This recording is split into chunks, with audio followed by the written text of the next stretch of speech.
2,500 साल पहले जुल्म के खिलाफ गौतम बुद्ध की तहरीक हो या फिर वायलेंस के बगैर दुनिया की पहली हुकूमत 2300 साल पहले कायम करने वाला अशोका हो, बिहार की धरती हमेशा से इनकलाब के लिए, तब्दीली के लिए अहम किरदार अदा करती आई है। दिलचस्प बात यह है कि मॉडर्न एरा में भी बिहार में ऐसी मूवमेंट्स चल रही हैं जिन्होंने इंडिया के साथ साथ पूरे सब कॉन्टिनेंट को मुतासिर किया है। आज इन्हीं बड़ी मूवमेंट्स को समझने और देखने की कोशिश करते हैं और जिससे फरसी करते हैं कि मुस्तकबिल में क्या इम्पैक्ट हो सकता है बिहार की इस पॉलिटिक्स का इंडिया पर और उसके बाद सब कॉन्टिनेंट पर। रीथिंक विद उमर जावेद में तमाम दोस्तों को वेलकम। बिहार की धरती, जिस तरह हमने कहा एंशंट एरा में तो उसका किरदार था ही, मॉडर्न एरा की हम 3 बड़ी मिसालें देखें तो ऐसी मूवमेंट्स चली हैं, बिहार से शुरू हुई हैं कि जिनका इम्पैक्ट काफ़ी अरसे तक फिर रहा है, बल्कि कभी ना कभी किसी ना किसी सूरत में अभी भी इम्पैक्ट है। जैसे 1917 में जब गांधी वापस आ चुके थे 1915 में, तो गांधी को जो बूस्ट मिला, जो गांधी की मूवमेंट का बाकायदा आगाज़ हुआ, वो भी बिहार के इलाके चंपारण से हुआ, जब इन्होंने किसानों के हक के लिए एहतजाज किया। और गांधी को सबसे पहले जो बड़ी कामयाबी मिली 1917 में, वो चंपारण में ही मिली, जब ये नील की काश्त करने वाले, जिनसे ज़बरदस्ती काश्तकारी कराई जाती थी, जागीरदार ज़बरदस्ती काश्तकारी कराते थे, इनके यहाँ जाकर गांधी ने जो तहरीक चलाई, इससे गांधी को पॉलिटिक्स को पहला बड़ा बूस्ट मिला, पहली बड़ी कामयाबी मिली, और जिसका इम्पैक्ट फिर जाहिर बात है आगे तक कई अरसे तक रहा, काफ़ी अरसे तक रहा।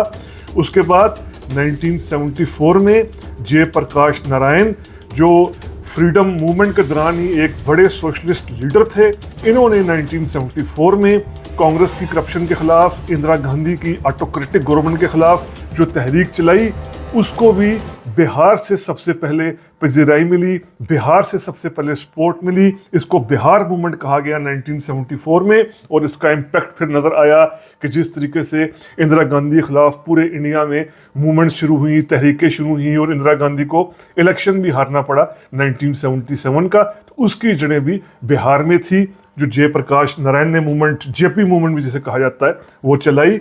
उसके बाद हम देखें 1990s में बिहार की पॉलिटिक्स ने एक ऐसा असर डाला जो आज तक बिहार की पॉलिटिक्स में मौजूद है।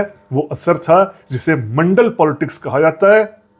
मंडल के तहत जो ओबीसीज थे, यानी अदर बैकवर्ड क्लासेस थी कई, इनको राइट्स दिए गए थे।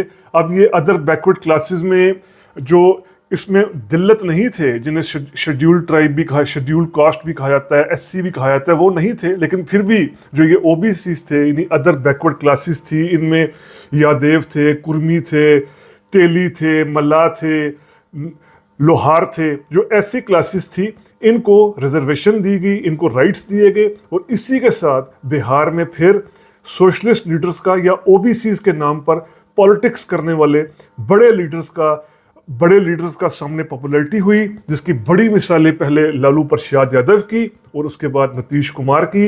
ये दोनों लीडर्स ने आम इंसान, आम बिहारी के लिए कुछ किया हो ना किया हो, लेकिन ये अपने आप को सोशलिस्ट पॉलिटिक्स का दाई बताते हैं, सोशलिस्ट पॉलिटिक्स करने वाला बताते हैं, सोशलिज्म का रास्ता, समाजवाद का रास्ता इख्तियार करने वाले लीडर्स बताते हैं।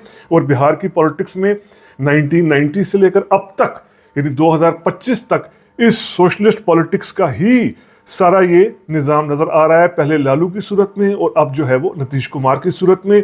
अब बिहार का जब हम ये सारा देखते हैं कि जिस तरीके से बिहार ने ऐसी मूवमेंट्स को जन्म दिया जिन्होंने बड़े पैमाने पर फिर इम्पैक्ट किया पूरे इंडिया पर, अब यहाँ पर काफ़ी अरसे से हिंदुत्व की फोर्सेस की, बीजेपी और आरएसएस की कोशिश है कि वो बिहार में भी अपनी जगह बनाएं, क्योंकि बिहार में आज तक कभी भी बीजेपी की हुकूमत कायम नहीं हुई, आरएसएस का कोई भी हामी चीफ मिनिस्टर यहाँ पर नहीं बना।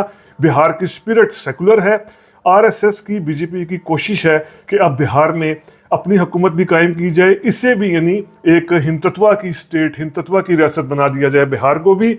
बिहार में आज़ादी से पहले भी दोनों तरफ से, यानी मुस्लिम कम्युनल पॉलिटिक्स भी, जो मुस्लिम फिरका वरना पॉलिटिक्स मुस्लिम लीग कर रही थी वो भी, और आरएसएस भी जो सिर्फ हिंदुत्व की पॉलिटिक्स कर रही थी, इन्होंने कोशिश तो काफ़ी की बिहार में अपना जगह बनाने की।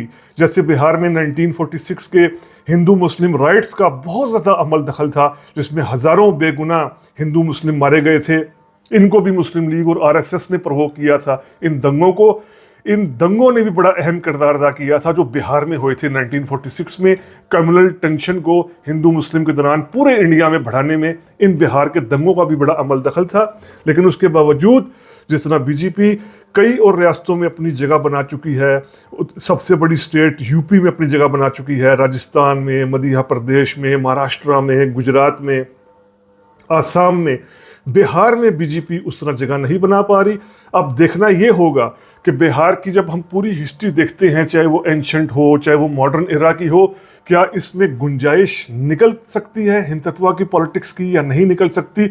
अब तक की जो मिसालें हैं, अब तक की जो नज़ीरें हैं, वो यही बताती हैं कि बिहार की पॉलिटिक्स सेकुलर रही है, बल्कि यहाँ पर इकोनॉमिक इश्यूज भी हावी रहते हैं जो कास्ट से ज़्यादा क्लास के होते हैं। यही वजह है कि यहाँ पर मुसल्ला तहरीकी भी चली हैं, नक्सलवाड़ी मूवमेंट चली है किसानों को राइट्स को लेकर, और यहाँ पर बिहार में कम्युनिस्ट पार्टीज भी बहुत मजबूत हैं। यही वजह है कि वहाँ की जो राष्ट्रीय जनता दल पार्टी है लालू प्रसाद यादव की, और कांग्रेस पार्टी का जो अलायंस है आपस में, जिसे महागठबंधन भी कहा जाता है, इनको कम्युनिस्ट पार्टीज को भी सीटें देनी पड़ती हैं। यानी कम्युनिस्ट पार्टी भी वह बिहार की जब इलेक्शन होते हैं वहाँ से सीटें निकालती है, सीट्स निकालती है। इन्फ्लुएंस है कम्युनिस्ट पार्टी का भी बिहार में। अब देखना ये होगा कि हिंदुत्व की लहर क्या बिहार को भी, डोमिनेट बिहार पर भी अपना गलबा कायम करेगी या नहीं करेगी। अब तक की एग्जाम्पल्स तो हमें बता रही हैं कि बिहार हमेशा एक सेकुलर रहा है, लेकिन अब देखना होगा कि क्या बिहार का ये सेकुलरिज्म हिंदुत्व की फोर्सेस आरएसएस या बीजेपी ख़त्म कर पाएंगी या नहीं कर पाएंगी।